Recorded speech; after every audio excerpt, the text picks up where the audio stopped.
On October 19, 2025, the fragile ceasefire that began on October 11 came under its first major test.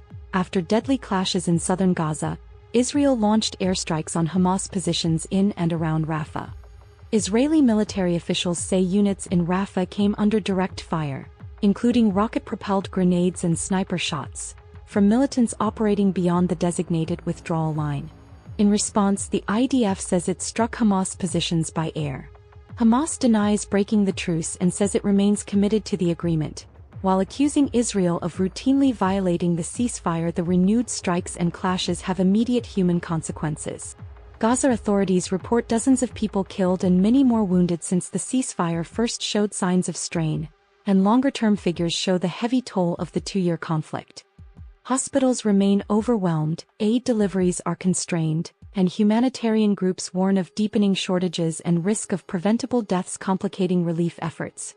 Israel says the Rafah border crossing with Egypt will remain closed until Hamas meets its obligations under the ceasefire, including returning the remains of hostages, a move that critics say further restricts life-saving aid into Gaza. The clashes not only risk unraveling a U.S.-brokered truce, they have provoked international concern. Arab states and regional mediators have publicly criticized the escalation and called for immediate restraint and humanitarian access. In Washington, President Trump, who helped broker the ceasefire, issued stark warnings to Hamas, signaling a hardening tone if violence continues. Both sides trade accusations. Israel says militant actions justified defensive strikes. Hamas says Israel is the repeat violator.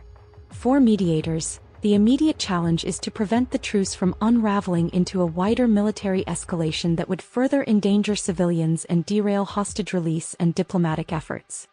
Voices on the ground tell a human story beyond the headlines. Families trying to recover remains, doctors working without supplies, and aid workers pleading for corridors to reach the wounded.